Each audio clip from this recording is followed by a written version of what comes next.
especially if you're into making money and or starting a business. I've got Rob Luna from Fox Business up in the grill today. What's happening? Up in the grill. What's up, Brad? Happy to be here, ready to drop some bombs. Dude, good to have you, man. Now, folks, you guys might see this cat on Fox News all the time or Fox Business making money on Fridays or some shit like that. What's it called? My man Charles Payne, every Friday, noon Pacific. Tune in. Dude, that's where the experts go to talk about money and, well, you don't talk about entrepreneurship there, do you? A little bit. I mean, we talk about, how what's going on, where you should be putting your money as a business, what are some opportunities. It all kind of goes hand in hand. So you got your ear to the grindstone when it comes to loot.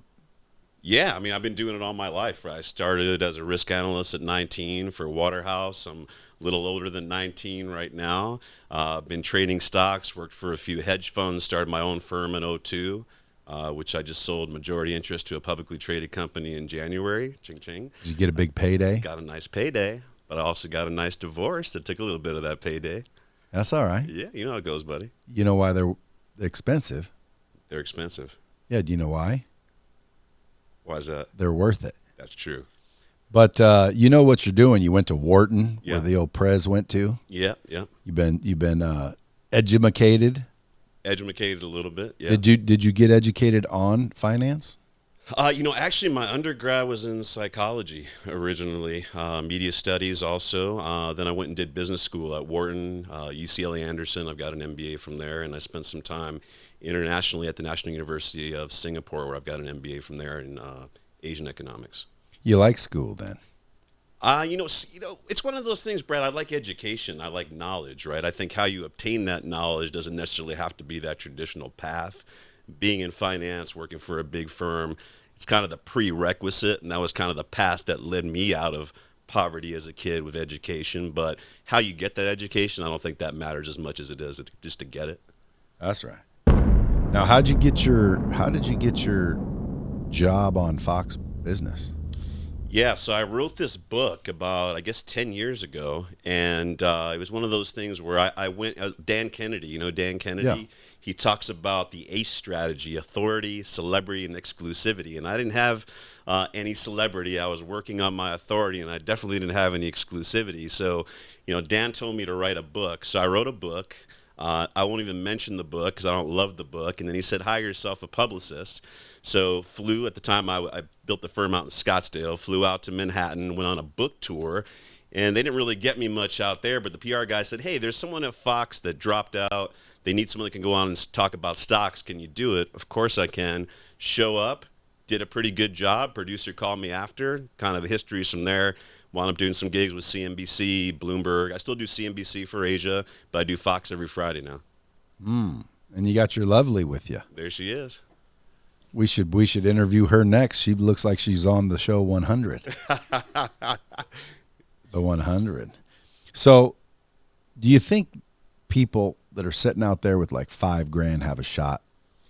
Like, what should they do with 5 G's? Yeah, I mean, it all depends. I mean, first of all, it comes down to your own personal financial situation. If that's your last 5 G's and, you're in a situation like this and you don't know if you're going to get your next 5 G's the month after, you probably can't do much for except put it in a savings account, unfortunately. But if you find yourself, you have a job, you've got some steady cash flow coming in, even if you got $500, you got to start somewhere. Everyone will tell you buy an S&P 500 fund. I'm not a big S&P 500 fund proponent. A lot of people out there, I think, you talk to a lot of smart entrepreneurs, a lot of smart people. Look at some of the things you're buying, right? Look at some of these stocks that are rallying like Zoom. Peloton's up 300-400% in the last year. Look at some of the stuff you're buying. If you have a 3, 4, 5 year time horizon, I don't think you need to buy an S&P 500 fund. That thing's done 5% over the last 20 years. Invest in stuff you like, that's got a clear growth path. You'll do a lot better off doing that. Isn't it pretty much just guessing though?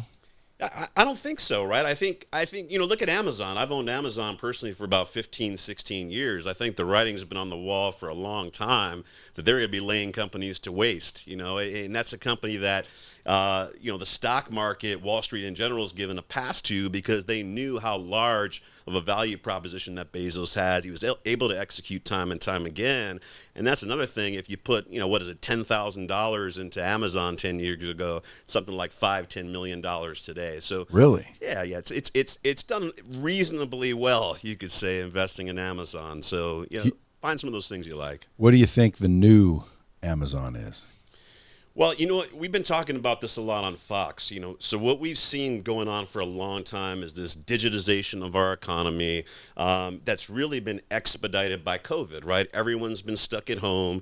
And if you look at where the big corporations are doing with their money right now, Zoomcasts, all those types of things that are allowing people to work remotely, facilitating that. So now all of a sudden everyone's going out of that enterprise network into their house. They need security. Companies like CrowdStrike that are offering that endpoint security.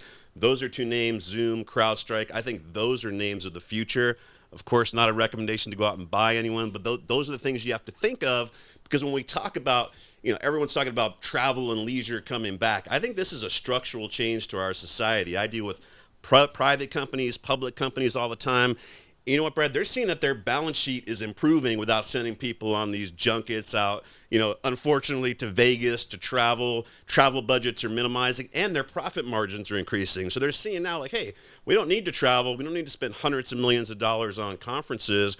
We're a lot more impactful with things like Zoom. When you look at big office space, that's vacant, high vacancy rates around the globe. I think that's here to stay. So that's something when you look at commercial real estate that we're a bit worried about, but focus on where the economy is going. And that's kind of that work from home, remote workforce, anything playing into that. I think you got a 10-year runway where you could profit from that.